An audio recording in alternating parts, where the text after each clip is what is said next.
Good morning, good afternoon. This is Mark Johnson from Loyalty 360. Welcome you to our ongoing Thought Leadership Series. Today we are speaking with Brandon Hayes, Director of Financial Services for the Home Depot. Brandon will be speaking as part of a panel discussion at the 6th Annual Loyalty Expo this spring in Orlando, Florida.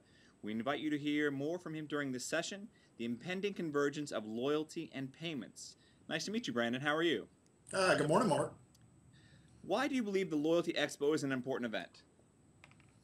It really is a great opportunity for a lot of people from different retailers, vendors, to get together and kind of discuss ideas in the loyalty space. I think when you bring people together from sort of diverse backgrounds, you get a lot of different ideas that people can take home and apply in their business that they might not have thought of.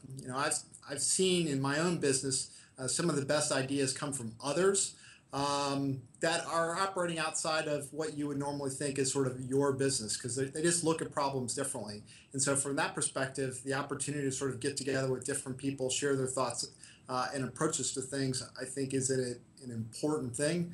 Lastly, the fact that it's down in Orlando gets the people that are up in Detroit and DC a chance to enjoy some good weather.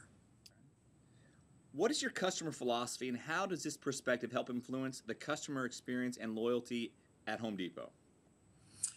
Our customer philosophy definitely is, hey, everything's got to be centered around the customer understanding sort of who they are, what they want, and how do we deliver that in a way that's going to be powerful for them and really sort of drive their interest in Home Depot and desire to do business. I think one of the customer segments that we work a lot with is our pro customer, and so we spend a lot of time talking with them that says, hey, what do you want from the Home Depot? And the number one answer really is, hey, I'm trying to get in and get out and get back to my job. So when you think about how do I make that get in and get out process effective for them, it comes down to, okay, how do I get them in the store, help them find the items that they're looking for, help them answer any questions that they might have about how does a particular item work or get installed. And so that's where we've put some of our own pros in the aisles to answer those specific questions, load up their cart, get them out to specialized checkout for that pro customer. So it really comes back to being very focused and saying, what do you guys need for us so that you have a great experience at the end of the day, and therefore want to come back in each and every time. How do you define customer loyalty? It's definitely not a program. It really is finding those things that a customer values and finding those things that bring value to the company as a whole. One of the best companies I think out there from a customer loyalty standpoint, I happen to be a customer of, is USAA. If you think about how focused they are on the military segment and understanding who that customer is, what they want, what their own challenges in their own lives are, they deliver a great product to that customer, and the customer kind of reciprocates and says, hey, I'm loyal to you.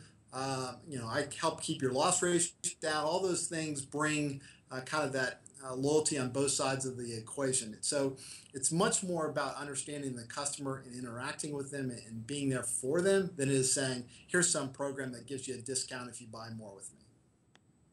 What technologies are most influencing customer loyalty?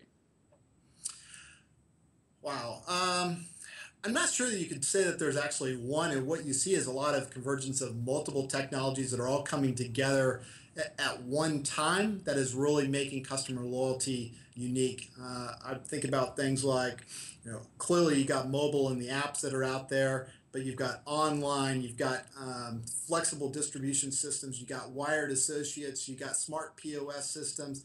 All of those are bringing together a lot of customer data simultaneously that's allowing people to do things that the customer might not expect because they have a better insight in what has the customer bought before, how are they shopping your store, what did they do online versus what did they do in the store versus what are they using mobile. And all of those pieces together, I think, create a great customer experience, because at the end of the day, customers really are starting to get away from this idea of it's multi-channel. It really is omni-channel, and it could be I want to shop wherever, whenever, and however I want, and I want you to deliver the same experience that I get in each of those channels. One of the things that we talk about in Home Depot is there's a lot of great experiences that customers have on the web in terms of getting access to reviews, being able to compare products. How do you move those same experiences into the store? Because the customer expects them there too, just as much as they would want them online. What are the challenges marketers face in a multi-channel communication environment today?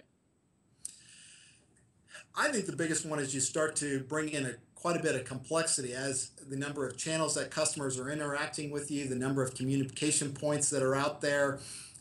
All of those you have different people controlling, and they need to have one sort of central view of that customer. And we talk about it as what's the truth. You can't have multiple versions of the truth in terms of understanding what that customer wants to do. So managing that complexity, having a centralized place that you can go to find out what that customer is doing, what do they want, and then be able to deliver on that is important. I think a good example would be, as a marketer, let's say you go out and say, we're advertising this drill for $50 off. Are you interested? You get the customer to buy. You don't want to come back the next message to them and offer that same drill. You want to say, hey, we noticed that you bought this drill. Now are you interested in adding some of these attachment items? How do we make that experience with that product even better?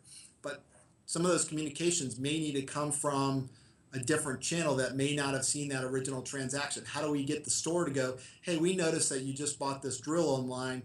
You're in here today. Are you having problems with the drill? Are there attachments that we can get for you? So that complexity in bringing it all together so it's seamless for the customer, I think is the most challenging, especially when you move into a store environment where you've got a lot of legacy systems, you got a lot of associates that need to understand how do I get to some of that information and respond to the customer in a way that is makes sense to the customer, that they feel like, hey, we're progressing with this relationship and I'm not taking you always back to step one. Perfect. Well, Brandon, thank you very much for your insightful preview today. We look forward to the full presentation in a couple of weeks in Orlando. Thank you very much, Mark.